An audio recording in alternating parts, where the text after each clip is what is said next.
নমস্কাৰ। আজিৰ ভিডিঅ'টোত মই আপোনালোকক ব্ৰেষ্ট মিল্কৰ ওপৰত অলপ ক'ম। ব্ৰেষ্ট মিল্ক অৰ্থাৎ মাকৰ গাখীৰ কিয় খুৱাব লাগে আৰু মাকৰ গাখীৰত কি থাকে যাৰ বাবে মাকৰ গাখীৰ ইমান অমূল্য হৈ পৰে। ঠিক আছে, এতিয়া মাকৰ গাখীৰ বিশেষকৈ কলেষ্ট্ৰম যিটো জন্মৰ পাছত ৩-৪ দিনলৈকে যিটো গাখীৰ ওলাই থাকে সেইটো কলেষ্ট্ৰম বুলি কোৱা হয়। আৰু সেই কলেষ্ট্ৰমটো আপোনাৰ অলপ পনীয়া টাইপৰ থাকে, অলপ ষ্টিকি ডাঠ টাইপৰ থাকিব আৰু প্ৰায় সেইটো হালধীয়াৰ দৰে হয় আৰু সেইটোকেই কলেষ্ট্ৰম বুলি কোৱা হয়, যিটো বেবীটোক খোৱাটো খুব প্ৰয়োজন, এটা শিশুক খোৱাটো খুব প্ৰয়োজন। আৰু সেই খোৱাটো কিয় প্ৰয়োজন সেইটো মই আগতেও এবাৰ কৈছিলোঁ, কিন্তু আজি অলপ বহলাই ক'ম। তাত কি থাকে যাৰ বাবে সেইটো খোৱাটো ইমানেই প্ৰয়োজন হৈ পৰে, খুবেই প্ৰয়োজন হৈ পৰে বা শিশুটোৰ কাৰণে ইমান লাভদায়ক কিয় হয়। বাৰু আমি ইমানখিনিতো জানো তাত বহুত বস্তু সোমাই থাকে, হয়নে? এতিয়া তাত ইমিউনগ্লোবুলিনছ বুলি এটা পদাৰ্থ থাকে, ঠিক আছে, আৰু অন্য কিছুমান থাকে যেনে লেক্টোফেৰেন, লাইচোজোম, ফেটছ, ভিটামিনছ, প্ৰটিনছ এটচেট্ৰা। সেইবোৰ প্ৰচুৰ পৰিমাণে থাকে, যাৰ বাবে শিশুটোৰ কি হয় বাঢ়ি অহাত সহায় কৰে। এতিয়া তাত গাখীৰটোতো আপোনাৰ গোটেই প্ৰথমৰ পৰা শেষলৈকে যেতিয়ালৈকে শিশুটোৱে গাখীৰ খাই থাকে বা মাকৰ গাখীৰ হয় তেতিয়ালৈকে সকলো বস্তু সোমাই থাকিব, কিন্তু সেই প্ৰথমৰ গাখীৰখিনিত যিটো কলেষ্ট্ৰম বুলি কোৱা হয় বা প্ৰথম অৱস্থাত যিখিনি গাখীৰ ওলায় সেই গাখীৰত সেই বস্তুখিনিকে অলপ প্ৰচুৰ পৰিমাণে থাকে, লগতে 2-এটা বস্তু বেছিও থাকিব, কিন্তু প্ৰচুৰ পৰিমাণে থাকে, যিহেতু শিশুটোক বাঢ়ি অহাত সেই প্ৰথম সময়ত ভালকৈ বঢ়াত সহায় কৰে আৰু নানা ধৰণৰ বেমাৰ ইনফেকশ্যনৰ পৰা বচাই ৰাখিব লাগে। সেইটো কাৰণে সেই মাকৰ গাখীৰত প্ৰাকৃতিক হিচাপেই কিছুমান পদাৰ্থ থাকে যিবোৰ শিশুটোৰ বাবে খুবেই প্ৰয়োজনীয়, শিশুৰ শৰীৰটোৰ বাবে প্ৰয়োজনীয়, তাৰ ব্ৰেইন ডেভেলপমেণ্টৰ কাৰণে, মাছলছ ডেভেলপমেণ্টৰ কাৰণে, তাৰ বডি বিল্ডিঙৰ কাৰণে তাৰ খুব প্ৰয়োজনীয় সেইকেইটা। সেইটো কাৰণে এই মাকৰ গাখীৰটো ভালকৈ খুৱাব লাগে। এতিয়া মই যে ক'লোঁ এইবোৰ ইমিউনগ্লোবুলিনছ, লাইচোজমছ, এনজাইমছ, প্ৰটিনছ, ফেটছ, এইবোৰ প্ৰত্যেক শৰীৰতেই প্ৰত্যেক শিশুকেই লাগে বা প্ৰত্যেক মানুহকেই লাগে, ঠিক আছে, কিন্তু সেইখিনি আমি লাহে লাহে যেতিয়া ডাঙৰ হৈ যাওঁ সেইখিনি আমি অন্য খাদ্যৰ পৰা পাওঁ বা বিৰোধৰ পৰা পাওঁ, তেনেকৈ পোৱা হয়, কিন্তু এতিয়া প্ৰথম শিশুৰ কি হয় সেইখিনি মাকৰ গাখীৰৰ পৰাই পায়। তাৰপাছতে মাকৰ গাখীৰৰ কিছুমান কি হয় এইটো ৰোগ প্ৰতিৰোধ কৰাৰ ক্ষমতা থাকে, ঠিক আছে। যিবোৰ পদাৰ্থ থাকে সেইটো ইমিউনগ্লোবুলিন এ বুলি কয়, যিটোৱে কি কৰে শিশুৰ তাৰ ইণ্টেষ্টাইনত কি হয় এটা কাভাৰ বনাই দিয়ে, এটা লেয়াৰ বনাই দিয়ে, যিটোৱে কি হয় এলাৰ্জেন্সবিলাকৰ পৰা, যিটোৱে এলাৰ্জিক জাৰ্মছবিলাকৰ পৰা, ঠিক আছে, বেয়া বীজাণুৰ পৰা তাক বচাই ৰাখে। সেই বচাই ৰাখিলে কি হয় তাৰ এলাৰ্জিৰ পৰা বাচি থাকে সি, আৰু বহুত ধৰণৰ বেমাৰ যিবোৰ মই ক'ম, বহুত ধৰণৰ বেমাৰ সেইবিলাকৰ পৰা বচাই ৰাখে। এতিয়া বেমাৰৰ হাৰিত পৰিছে তোমাৰ কি কয় এলাৰ্জি, যিকোনো ধৰণৰ এলাৰ্জিৰ পৰা বচাই ৰাখিব, অবেচিটি যাক মেদবহুলতাও বুলিও কোৱা যায়, পাছলৈও শিশুটো সেইটো বেমাৰৰ পৰা কম বাচি থাকিব, যদিও হয় ৰিস্কটো কম থাকিব, লোৱাৰ ৰিস্কত থাকিব। আস্থামা প্ৰব্লেমটো অলপ কম হয়, যিবোৰ শিশুক মাকৰ গাখীৰ ভালদৰে খোৱা হয় বা প্ৰথম সময়ৰ গাখীৰখিনি ভালকৈ দিয়া হয়, তেনেকুৱা ধৰণৰ শিশুৰ পাছলৈ কি হয় এই আস্থামা বেমাৰটো অলপ কম হয়। তাৰপিছতে টাইপ 1 ডায়েবেটিছৰ আমি টাইপ 1, টাইপ 2, টাইপ 3 বুলি ভাগ কৰি দিওঁ। আৰু টাইপ 1টোত কি হয়, যিবোৰ ডায়েবেটিছত অকল মেডিকেশ্যন দিয়ে ডায়েবেটিছটো ঠিক হৈ যায় বা যদি খোৱা বোৱাবোৰ ভালকৈ ৰাখে, কণ্ট্ৰলত ৰখা হয় ইত্যাদি আৰু। তো সেই টাইপ 1 ডায়েবেটিছটো কম হয়, নহ'বলৈ সহায় কৰে একচুৱেলি, যদি ভালকৈ খাই নহয়। আৰু তেনেকৈ বহুত বেমাৰ আছে, ঠিক আছে, কাণৰ ইনফেকশ্যন নহ'ব, চকুৰ প্ৰব্লেমবোৰ নহয়। এতিয়া কি হয় যোনবোৰ বেবীৰ ওজন কম থাকে, বহুত কম, 1 কেজি 500 গ্ৰাম, 1 কেজি 200 গ্ৰাম বা 1 কেজি, বা যিবোৰ সময়ৰ আগত হোৱা যিটো প্ৰিটাৰ্ম বুলি কোৱা হয়, সেই তেনেকুৱা ধৰণৰ বেবীবোৰ কি হয় চকুৰ ডিফেক্টছবোৰ নাথাকে, আৰু সেইটো ধৰা পেলাবলৈ ROP কৰা হয়, ROP স্ক্ৰিনিং কৰা হয়, ৰেটিনোপেথী বুলি কয়, কাৰণ কম ওজনৰ বা সময়ৰ আগত হোৱা বেবীবিলাকৰ সেইটো মেচিউৰিটি লেভেলটো বহুত কম থাকে, যিহেতু চকুৰ পৰীক্ষাটো স্ক্ৰিনিং কৰা হয়। আৰু সেই আৰপিৰ যিটো প্ৰব্লেম দেখা দিয়ে বা এনেকুৱা ৰিস্ক থাকে, সম্ভাৱনা থাকে, তো মাকৰ গাখীৰ খোৱালে কি হয়, সেইটোৰ ৰিস্কো কমি থাকে। আৰু বহুতো আছে বেমাৰ যিটো বাহিৰে মানে এটা আছে কমন আপোনাৰ ছাডেন ইনফেণ্ট ডেথ চিণ্ড্ৰম বুলি কয়। ছাডেন ইনফেণ্ট ডেথ চিণ্ড্ৰম মানে হঠাতেই শিশুটোৰ মৃত্যু হৈ যায়, কোনো কাৰণ নোহোৱাকৈ। সি ভালকৈ গাখীৰ খাই আছিলে, ভালেই আছিলে, ঠিক ধৰণে উশাহ লৈছিলে, কিন্তু ঘপককৈ বেবীটো নোহোৱা হৈ যায়। আৰু সেই ডেথ হোৱাৰ কাৰণটো হয়তো ভালকৈ এইবোৰ নিউট্ৰিয়েণ্টছ যোনবোৰ পাব লাগে মাকৰ গাখীৰৰ পৰা, সেইখিনি সি নাপালে। আৰু নোপোৱাৰ কাৰণটো হৈছে সেই মাকক গাখীৰ নিদিয়াটো, সেই মাকৰ গাখীৰ নোপোৱাটো।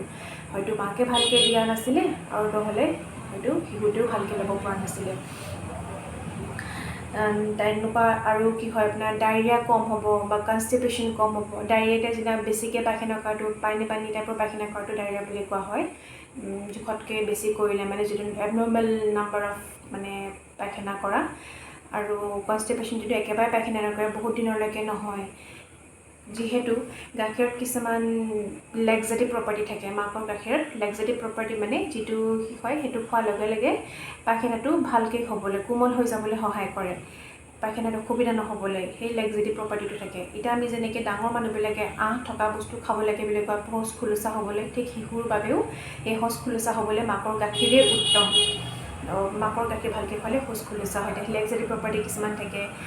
আৰু ইয়াতে এই ৰোগ প্ৰতিৰোধ কৰা ক্ষমতাৰ কথা যিটো ক'লোঁ, সেইটোৱে কি কৰে, বেমাৰৰ পৰা বচাই ৰাখে, ইনফেকশ্যনৰ পৰা বচাই ৰাখে।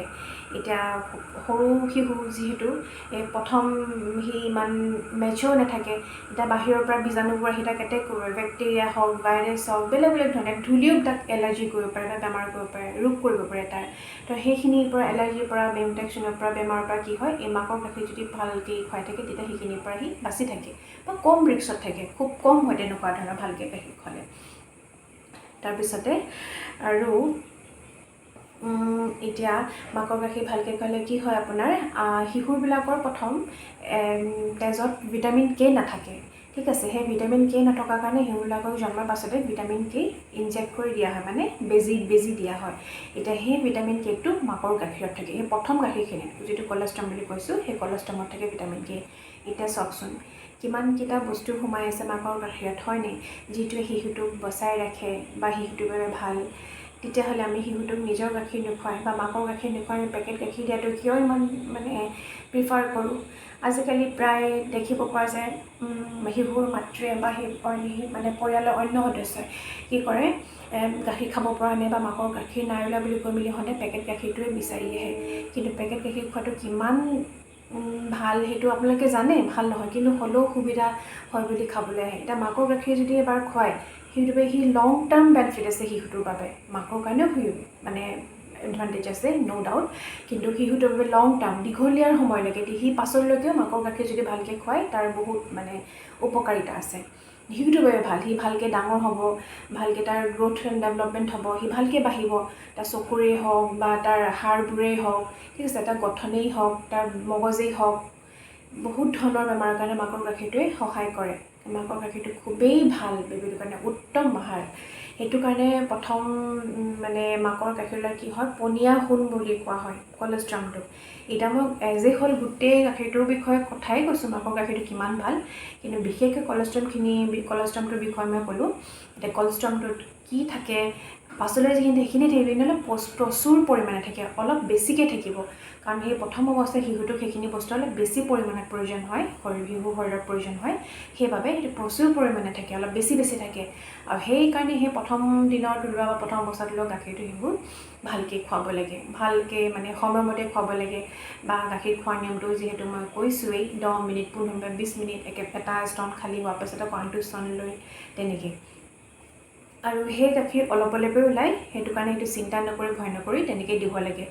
অকল যদি বেবীটোৰ ওজন বহুত কম হয় বা বহুত বেছি হয় বা বেবীটো খুব আমনি কৰে, পেচাব পায়খানা হোৱা নাই, তেতিয়াহে চিন্তাকাৰক হ'ব পাৰে, তেতিয়া ডক্তৰৰ পৰামৰ্শ লৈ মেলি বেলেগ গাখীৰ দিব লগা হ'ব পাৰে। কিন্তু তাৰ বাহিৰে বেলেগ গাখীৰ কেতিয়াও বেবী মুখত দিব নালাগে, অকল মাকৰ গাখীৰেই ভালকৈ দিব লাগে, মাকৰ মানে স্তন পানী ভালকৈ কৰাব লাগে, ঠিক আছে।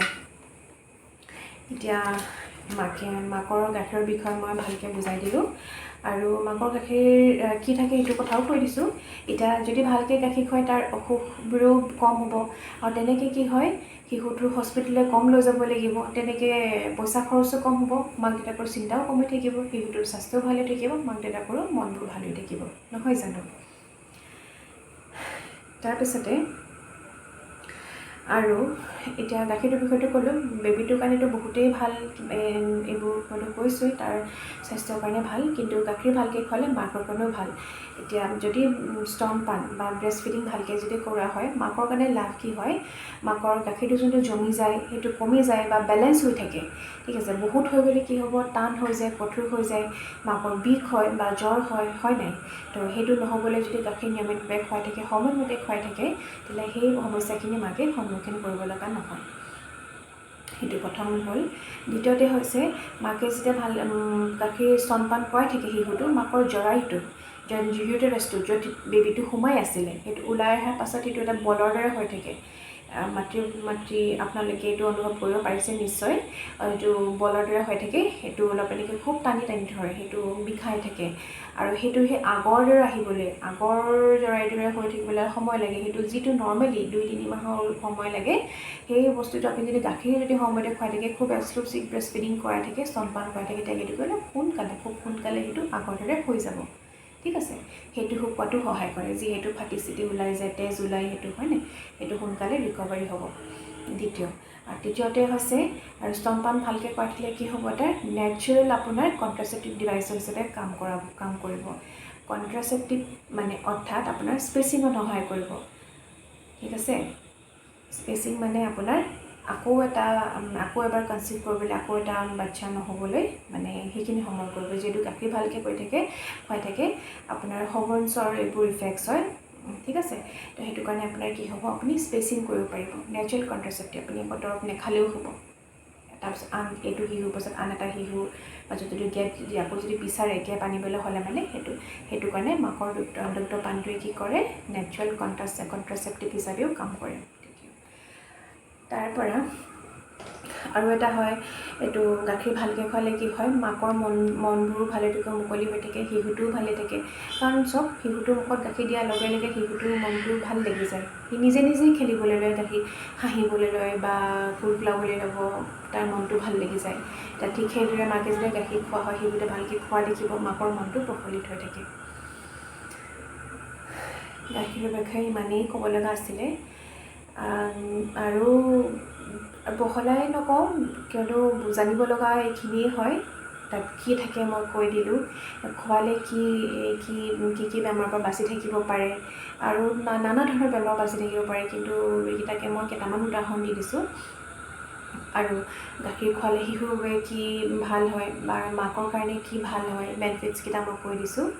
আশা কৰোঁ আপোনালোকে মই ক'ব লগা কথাখিনি বুজি পাইছে আৰু ময়ো যিদৰে বুজাব বিচাৰিছিলোঁ বুজাবলৈ সক্ষম হৈছোঁ। আপোনালোকে মোৰ ভিডিঅ'টো চাই ভাল পাব বুলিয়ে আশা কৰিছোঁ। আজিলৈ ৰাখোঁ, ধন্যবাদ।